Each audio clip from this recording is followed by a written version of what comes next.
नमस्कार, मैं हूँ मनविंदर। एमबीएन नेटवर्क पे आप सभी लोगों का बहुत स्वागत है। ममता बनर्जी क्यों नहीं चाहती कि संदेश खली में बाहर के लोग पहुँचे, महिलाएँ पहुँचे, डेलीगेशन पहुँचे और वो संदेश खली की महिलाओं का रुदन सुने? क्यों? क्यों बचा रही हैं महिलाओं के शोषणकर्ता को, जो मास्टरमाइंड है? महिलाएँ खुद ये बता रही हैं कि उनके साथ क्या हुआ है। क्या इसे छिपाना चाहती हैं ममता बनर्जी? ज़रा देखिए क्या कह रही हैं महिलाएँ। না ধরা পড়বে।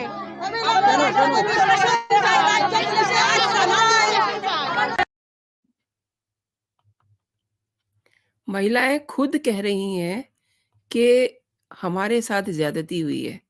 अच्छा, एक और बात है, जो मास्टरमाइंड है पूरे इनके दुखों का, दर्द का, उसको ममता बनर्जी लगातार छिपा रही हैं।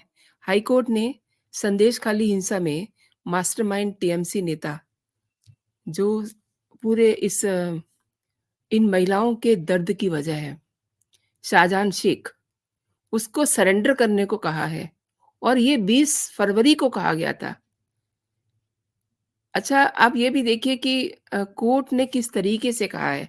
कोर्ट ने ये कहा है कि उन्हें यहाँ आत्मसमर्पण करने का आदेश देते हैं और मामले को करीब 18 दिन से ज़्यादा हो गए हैं। एक व्यक्ति जो पूरी समस्या का कारण बना हुआ है, वो अभी भी भागा हुआ है और पता नहीं वो कैसे बचा हुआ है। पुलिस की गिरफ्त में नहीं आया। उसे जल्द गिरफ्तार करना है। अब दिलचस्प ये है कि आप देखिए, जो जिसने ये पूरा कांड किया हुआ है, जो उस पूरे कांड की वजह है, उसे बंगाल का शासन, प्रशासन नहीं पकड़ पा रहा है, इतना पंगु हो चुका है कि एक गुंडे को पकड़ने में वो असमर्थ है। और यही शासन प्रशासन, देखिए जो महिला डेलीगेशन जा रहे हैं, उनको रोकने में एक्टिव रोल प्ले कर रहा है। महिलाओं का दुख सुनने अगर महिलाएँ पहुँच रही हैं, तो उनको रोका जा रहा है। कैसी स्थिति है? और बड़ा सवाल ये भी है कि ममता बनर्जी ऐसा क्या छिपा रही हैं? वैसे छिपाने को रह भी कुछ नहीं गया है। स्मृति ईरानी सारी पोल पट्टी पहले ही खोल चुकी हैं। मैं ज़रा उनको भी सुनवाती हूँ कि उन्होंने कितना दर्द बताया है वहाँ की महिलाओं का। বারে মে পার্টির লোক দেখে যাবে কোন বাড়ির বউ দেখতে সুন্দর। टीएमसी के लोग घर घर जाकर देखते थे किस घर की कौन सी बहू सुंदर है, के कौन बॉयशी, उम्र में कौन कम है। ये बंगाल की संदेश खाली की महिलाएं पत्रकारों से बांग्ला में कह रही थी कि उनके पतियों को তুমি স্বামী হতে পারো কিন্তু তোমার কোনো অধিকার নেই। जिन औरतों को आइडेंटिफाई किया जाता, उनके पतियों से कहा जाता कि तुम इसके पति हो सकते हो, लेकिन अब तुम्हारा इस औरत पर कोई अधिकार नहीं है। मीडिया के वहां पर लोकली पत्रकारों से गुहार लगाते हुए कहा, आज मीडिया में यह प्रश्न होता था कि ये शेख शाहजहां कौन है। मीडिया के बंधुओं से कहना चाहती हूं कि शेख शाहजहां का नाम आपने तब सुना होगा जब संदेश खाली में ईडी के अफसर गए तो 1000 गुंडों ने उन अफसरों पर पत्थरबाजी की और ईडी को विवश होकर एक स्टेटमेंट देना पड़ा कि उनके 3 अफसरों पर जानलेवा हमला किया गया। ये वो शेख शाहजहां हैं। अब तक लोग पूछ रहे थे शेख शाहजहां कौन है। आज प्रश्न उठता है, ममता बंदोपाध्याय शेख शाहजहां कहां है। तो देखिए, किस तरीके से ममता बनर्जी के राज्य में खुलेआम गुंडागर्दी हो रही है। बीजेपी ने एक डॉक्यूमेंट्री भी जारी की है उसे देख कर के तो कलेजा मुँह को आता है। दुधमुहे बच्चों को पटक रहे हैं और उनकी माँ को लेके जा रहे हैं टीएमसी के गुंडे। ये कहानी है संदेशखाली की महिलाओं की। किस तरीके से उनको आधी रात में उठा के ले जाते हैं और सुबह उनको छोड़ा जाता है, जब तक उनका मन नहीं भर जाता। ये ये जो कहानी है, ये जो दर्द है, ऐसा नहीं लगता कि हमारे देश में कभी भी ऐसा हुआ होगा। हाँ, कुछ इस्लामिक कंट्रीज़ में ज़रूर ऐसा सुना जाता रहा है कि वहाँ इस तरीके से महिलाओं को यूज़ किया जाता है, ब्रूटली। लेकिन ये ममता के राज्य में ऐसा हो रहा है। मतलब ममता खुद एक महिला हैं, उनको तो महिलाओं के दर्द को समझना चाहिए। और देखिए इस पे ममता का जो तर्क है, अशुद्ध से कुतर्क है। वो ये कह रही हैं कि महिलाएँ संदेशखाली की हैं ही नहीं। यानी कि वो ये कह रही हैं कि ये महिलाएँ यूपी, बिहार से आ गई हैं या किसी दूसरे प्लैनेट से संदेशखाली पहुँच गई हैं। वो महिलाएँ जो रो-रो के अपना दुखड़ा बयान कर रही हैं, वो अपने आई कार्ड भी दिखा रही हैं। कमाल ये है कि बीजेपी नेता लोकेट अ, को सुनिए आप कि उन्होंने क्या कहा है। उन्होंने भी उनके दुःख को उतना ही दुखी मन से बयाँ किया है, जिस तरीके से स्मृति ईरानी ने कहा है। मैं आपको सुनवाती हूँ इन्हें। जब उनका मनोरंजन पूर्ण हो जाते थे, तब उसको भेज देते थे।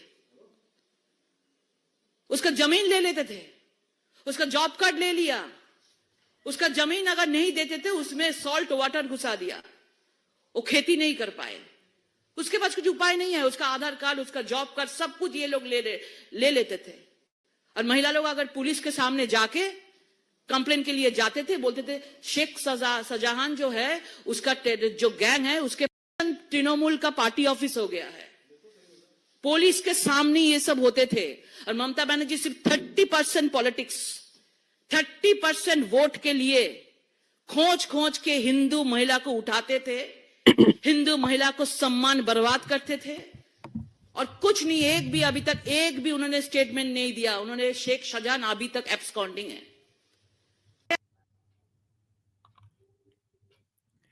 हर जो महिला वहाँ पहुँच रही है, वो उन महिलाओं का दुःख सुन कर के खुद उबलने लग जाती है।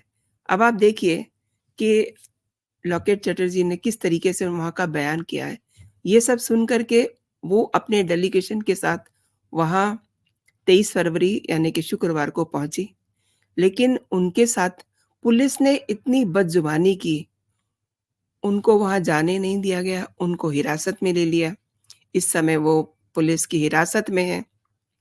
मतलब इतनी ज़्यादा गुंडागर्दी कि एक तो ममता के स्टेट में महिलाओं का ये हश्र, ऊपर से जो महिला डेलीगेशन वहाँ पहुँच रहे हैं, उनको वहाँ तक पहुँचने नहीं दिया जा रहा है। यानी कि क्या छिपा रही हैं वो? क्या छिपा रही हैं? ये स देखने की बात है ना। बहुत अजीब है कि शुक्रवार को भाजपा की महिला टीम को संदेशखाली एक बार फिर से जाने से रोका गया। एक बार पहले भी ये टीम गई थी, उसमें लॉकेट चैटर्जी नहीं थी, दूसरी महिलाएँ थीं। लेकिन आज जब भाजपा सांसद लॉकेट चैटर्जी वहाँ पहुँचती हैं, तो डेलीगेशन और पुलिस के बीच में काफ़ी बहस होती है, काफ़ी कहना चाहिए कि बदज़ुबानी होती है। इसके बाद लॉकेट को हिरासत में ले लिया गया। इससे पहले मैं आपको बता दूँ कि 16 फरवरी को भी केंद्रीय मंत्री और महिला सांसदों के प्रतिनिधिमंडल को संदेशखाली नहीं जाने दिया गया था। अब ऐसी क्या बात है? और आप ये देखिए कि अब ईडी ने तृणमूल कांग्रेस के फरार नेता शाहजहां शेख पर मनी लॉन्ड्रिंग का केस दर्ज किया है। ईडी ने राशन घोटाले में बंगाल में 6 ठिकानों पे छापेमारी भी की है। एक शख्स अरूप सोम के यहाँ भी ईडी की टीम पहुंची है। अरूप पहले सरकारी नौकरी में था, अब मछली का धंधा करता है। इससे पहले 22 फरवरी को ईडी ने शाहजहां को एक नया सम्मन जारी किया था। इसमें कहा था कि 29 फरवरी तक वो जाँच के लिए मौजूद रहें। अब देखिए, हमारे देश के जो प्रधानमंत्री हैं, वो महिलाओं को बहुत सम्मान करते हैं। महिलाओं का सम्मान और भी निखरे और भी बढ़े, इसके लिए तमाम सारी योजनाएँ हैं। मतलब एक प्रधानमंत्री एक तरफ महिलाओं को उनको प्रेगनेंसी के बाद लंबी लीव देने की बात सोचता है, ताकि वो फिर से अपनी नौकरी पे जा सकें। लेकिन एक उसी के राज्य में एक महिला मुख्यमंत्री है जहाँ की, वो अपनी महिलाओं के सम्मान को नहीं बचा पा रही हैं। बहुत ही शर्म की बात है। अच्छा, अब ये सब बातें चूँकि प्रधानमंत्री भी देख रहे हैं, सुन रहे हैं, वहाँ तक बातें पहुँच रही हैं, तो उन्होंने अब मन बनाया है कि 6 मार्च को वो पश्चिम बंगाल के नॉर्थ 24 परगना के ज़िले संदेशखाली जा सकते हैं। क्योंकि ये जो खबरें हैं वो उनको बहुत उत्तेजित कर रही हैं। वो बहुत दुखी हैं इन सब बातों को, इन सब कहानियों को सुन कर के। उन्होंने भी वो 20 मिनट की वीडियो देखी है जो आप देख सकते हैं, बीजेपी ने ऑनलाइन शेयर की है। वे यौन शोषण, उत्पीड़न की महिलाओं के साथ बातचीत करना चाहते हैं और बंगाल के जो बीजेपी अध्यक्ष सुकांत मजूमदार हैं, उन्होंने इसकी बाकायदा जानकारी दी है। लेकिन इतना तय है कि प्रधानमंत्री के पहुँचने से पहले ममता बनर्जी कोई ऐसा कांड ज़रूर करेंगी जिससे वहाँ रायता फैल जाए। क्योंकि वो उनका जो दिमाग है, बहुत शैतान का दिमाग है। शैतान का दिमाग मैं इसलिए कह रही हूँ क्योंकि अभी तक उन्होंने इस पूरे मसले पे मुँह नहीं खोला है, मुँह में दही जमा रखा है और उनकी जो चुप्पी है ना, वो भी बहुत कुछ कह रही है। एक भाजपा ने जो वीडियो जारी किया है 22 फरवरी को, उसमें भाजपा ने कैप्शन दिया है, संदेश खाली का ऐसा सच जो हमारी अंतरात्मा को झकझोर देगा। और ममता बनर्जी इसी सच को छिपाने की कोशिश कर रही हैं, आप यकीन मानिए। 20 मिनट और 41 सेकंड के इस वीडियो में महिलाएं अपनी आप बीती सुना रही हैं।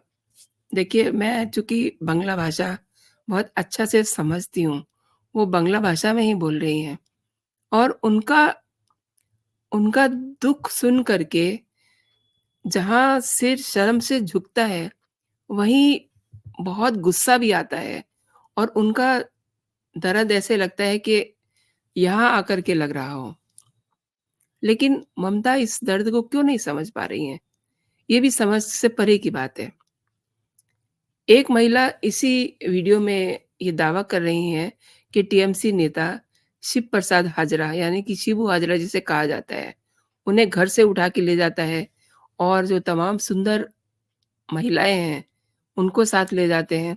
ये बात तो अभी मैंने आपको सुनवाया। स्मृति ईरानी ने भी ये कहा है कि सुंदर महिलाओं को वो उठा के ले जाते हैं और उनके लिए ये महिलाएँ मात्र एक एंटरटेनमेंट का साधन है।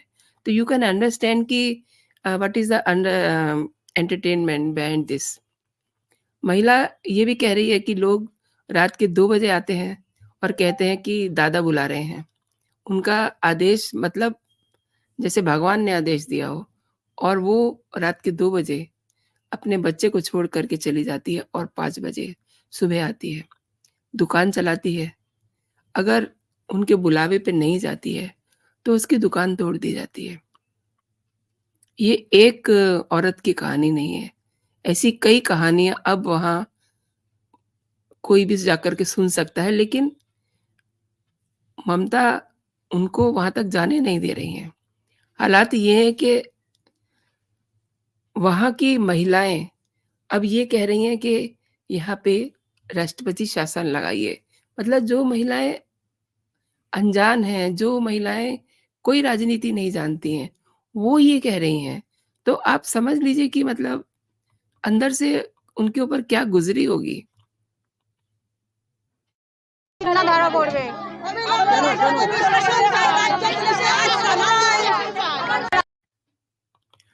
तो इस तरह के हालात हो गए हैं अब सवाल ये भी आता है कि अभी तक राष्ट्रपति शासन वहाँ लगाने के लिए क्यों नहीं सोचा गया? मैंने पिछले दिनों मेरे शो में वरिष्ठ पत्रकार ओमकार चौधरी जी आए थे। उन्होंने भी कुछ ऐसी ही बात की थी। ज़रा उनको भी सुन लेते हैं। ममता बनर्जी को तो बिल्कुल भी शर्म नहीं आ रही है। सरेआम महिलाओं के साथ जिस तरीके से ज़्यादती हो रही है और उस पूरे घटनाक्रम को अ, जिसे कहा जा रहा है शेख शहजान, वो फरार है इस समय। तो आपकी नज़र में क्या होना चाहिए? क्योंकि ही इज़ द पर्सन जिसने ईडी की टीम को भी लहूलुहान किया था। मतलब वहाँ इतनी अराजकता फैली हुई है। देखिए, पश्चिम बंगाल की जो एक्चुअल सिचुएशन इस समय है, वो 356 के उपयोग वाली है, यानी राष्ट्रपति शासन वहां लगा दिया जाना चाहिए। कानून व्यवस्था पूरी तरीके से ध्वस्त है। महिलाओं की असमत पर हाथ डाला जा रहा है, उनको ब्लैकमेल किया जा रहा है, उनको धमकाया जा रहा है, उनके बच्चों और उनके जो पति हैं, उनके जो परिवारजन हैं, उनकी हत्या करने की धमकियां दी जा रही हैं। रात को 12-12 बजे ख़ास तौर से जो आदिवासी हिंदू युवतियां हैं या नवविवाहिताएं हैं, अगर वो थोड़ी-सी खूबसूरत भी हैं, तो उनको रात को 12 बजे टीएमसी के कार्यालय में बुलाने का क्या मतलब है? और वहाँ पर मनोरंजन के नाम पर जो उनके साथ किया गया है, जो रिपोर्ट्स अब तमाम आ रही हैं और कम से कम एक चैनल वहाँ की ग्राउंड ज़ीरो की रिपोर्ट दिखा रहा है, आज तक श्वेता गई हुई है। वहाँ से जिस तरह की चीज़ें निकल कर के आ रही हैं, दिल दहलता है सुन कर के कि जी, किस जी। तरह की सिचुएशन है। और अफ़सोस इसलिए और भी ज़्यादा होता है कि पश्चिम बंगाल का जो नेतृत्व है, वो इस समय एक महिला मुख्यमंत्री कर रही हैं। पर वोट परस्ती में आप उन महिलाओं को, उन परिवारों को ही उल्टे ज़िम्मेदार ठहराने की कोशिश करें और जो व्यभिचारी हैं, बलात्कारी हैं या जो ज़ोर-ज़बरदस्ती कर रहे हैं, इनके साथ में उनका बचाव करती हुई दिखाई दें और वो भी सदन के पटल पर, तो ये बेहद अफ़सोस की बात है। इसलिए मैं कह रहा हूँ कि ये 356 का परफेक्ट केस है। तो ये सवाल अब सब तरफ से उठ रहा है कि वहाँ पे राष्ट्रपति शासन क्यों नहीं लगाया जा रहा और क्यों नहीं कटघरे में खड़ा किया जा रहा ममता दीदी को? क्यों वो वहाँ पर जो डेलीगेशन जा रहे हैं उनको रोक रही हैं? और आज जिस तरीके से लॉकेट चटर्जी को रोका गया है, उनके साथ बदतमीज़ी की गई है, उनको बाद में हिरासत में ले लिया गया है, ये सब क्या कहता है? मतलब ये क्या छिपा रही हैं? अब तो सवाल ये बनता है ना कि ये क्या छिपा रही हैं? ऐसा क्या है? ऐसा क्या है शाहजहां शेख में जो इसे छिपाया जा रहा है, उन्हें प्रस्तुत नहीं किया जा रहा? जबकि हाई कोर्ट ने भी कहा है कि वो सरेंडर करें, उनको ये मोहलत दी गई है कि वो सरेंडर करें 20 फरवरी तक। 18 दिन से ज़्यादा का ये सारा खेल हो गया है। 18 भी नहीं, यू कैन से ये 20 से 22 दिन हो चुके हैं और जो व्यक्ति समस्या का कारण बना हुआ है, वो अभी भी भागा हुआ है। तो कौन बचा रहा है? एक बड़ी छोटी-सी बात है, किसी भी राज्य में कोई ऐसा भगौड़ा कैसे बचा रह सकता है? और यही अगर उत्तर प्रदेश में हुआ होता, तो अब तक योगी जी उसका क्या हाल करते, ये किसी को बताने की ज़रूरत नहीं है। तो ममता जी क्या ये चाह रही हैं कि योगी जी को वहाँ भेजा जाए और इस भगौड़े का इलाज कराया जाए? क्या वो ये चाह रही हैं? मतलब ये बात मैं भी बहुत दुखी मन से कह रही हूँ, क्योंकि उन महिलाओं का दुःख इतना बड़ा है कि अगर आप उसे सुने, तो आप भी पता नहीं क्या कुछ उनके लिए बोलेंगे। दोस्तों, आपने ये पूरा वीडियो देखा। मैं चाहूँगी कि आप इस पे अपना कमेंट ज़रूर दीजिएगा और इस वीडियो को ज़्यादा से ज़्यादा लोगों तक शेयर कीजिए, ताकि लोगों को पता चले कि हमारे ही देश के एक कोने में क्या हो रहा है। हालाँकि प्रधानमंत्री अब वहाँ जाएँगे, अगर जाएँगे तो फिर वो उन महिलाओं से बात भी करेंगे और फिर वो कोई बड़ा फैसला भी लेंगे। तो वो सब देखना बहुत दिलचस्प होगा। फिलहाल इतना ही दोस्तों अभी के लिए। आप अपना और अपनों का ख़्याल रखिए और एक बात, अगर अभी तक आपने मेरा चैनल सब्सक्राइब नहीं किया है तो मेरे चैनल को सब्सक्राइब भी कर लीजिए और बेल आइकन दबाना ना भूलें। जय हिंद, जय भारत।